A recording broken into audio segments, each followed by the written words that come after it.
ए आगोमा ताप्नु हिउँदोमा सुन्दर सिन्दुर सिउँदोमा ए उमेर छाँदा बिउजना सम्झना बटुल्नु जिउँदोमा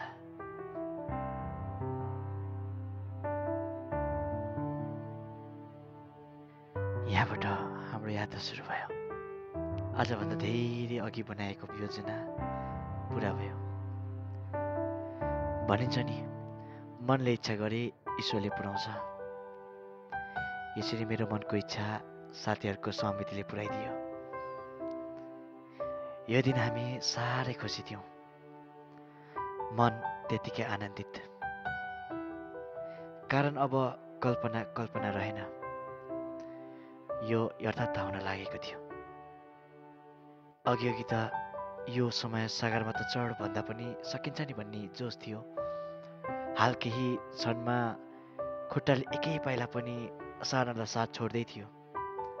थकित अनुभवभित्र पाइला बढ्दै गयो। यसरी बिस्तारै म पछि पछि छोडिँदै जान थालेँ। सबै साथीहरू अघि अघि हुँदै मदेखि लगभग 1 किलोमिटर टाढा पुगिसकेको थियो।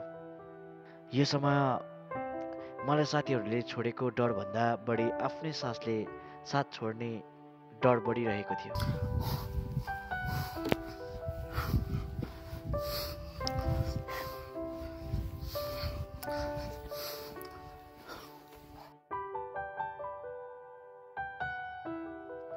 यतै कतै बसौँ भने मनले अगाडि धकेलेकै भालेढुङ्गाको मनोरम दृश्य हेर्नलाई। यसरी शरीरको हार र मनको जित भयो। यसरी म छिटो छिटो अघि बढ्न थालेँ। म मेरो बलमा जति अघि बढ्दै गएँ त्योभन्दा बढी मलाई त्यहाँको चिसो मौसमले सताइरहेको थियो। यसरी म ढिलै भए पनि म मैनम पुगेँ। त्यहाँ पुगेर हेरेको साथीहरूले टेन्ट लगाइसकेको रहेछ।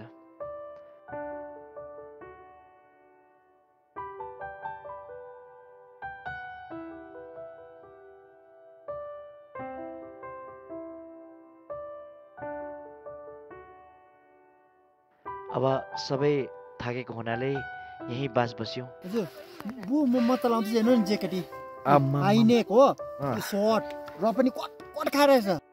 यहाँ एकदमै जाडो भएको कारण सबै आफ्नो खुट्टा जिउ गर्दै आगोमा सेकाउन थाल्यो। त्यहाँको जाडो कसरी बयान गरौँ। तर रात चिसो भए पनि हामीले धेरै रमाइलो गरौँ। यहाँको मौसमसँग जुझ्दैछौँ, लड्दैछौँ है। आखिर हामी लड्दै पर्दै डाँडा खोला भन्ज्याङ हुँदै है धेरै साथीहरूसँग रम्दै गाउँदै आखिर मन्जिलमा आइपुग्यो है। मजा लाग्दैछ। चिसो एकदम ज्यादा छ। एउटा हिन्दीमा कहन भन्छ नि, मंजिले उनको मिलती है जिनके सपनों में जान होता है, सिर्फ पंख होने से कुछ नहीं होता, हौसलों से उड़ान भरते हैं। हाम्रो हौसला थियो। आखिर मन्जिल आइपुग्यौँ। भोलिको नजारा हेर्नेछौँ।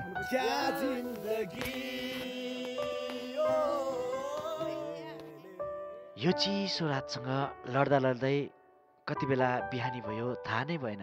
केवल सूर्यको किरणले शरीरमा न्यानो स्पर्श गर्दा मात्र आँखा खोल्यो। म सुतेको छुइनँ।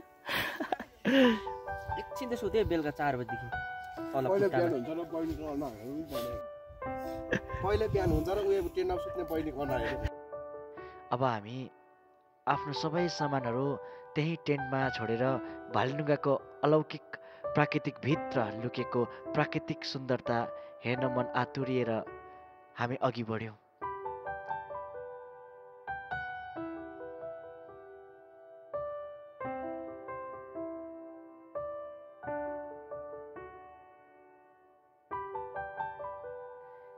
यसरी यहाँ पुगेपछि हामी अलि आस्थापट्टि पछि गयौँ। यहाँ केही क्षण हामीले पूजा अर्चना गऱ्यौँ। अनि सबैजनाले यादको लागि फोटो त खिच्नै पर्छ है भनेपछि ठाउँ ठाउँमा उभिएर फोटोहरू खिच्न थाल्यौँ।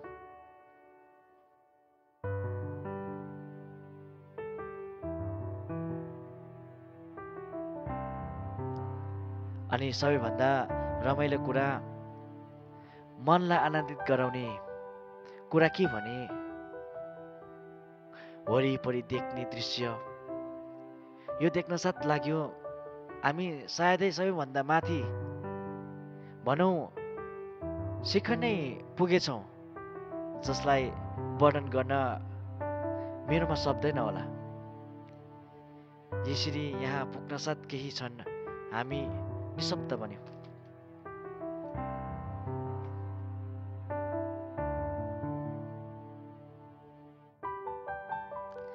भनिन्छ नि, निशब्द र अमूर्त थोकहरूले धेरै कुरा सिकाएर जान्छ, धेरै कुरा बुझाएर परिपक्व बनाएर जान्छ। प्राकृतिकको शून्यताभित्र पक्षीहरूको चुचु आवाजको मधुरतासँग रमाउन जाने जीवन साँच्चै रमाइलो बन्छ।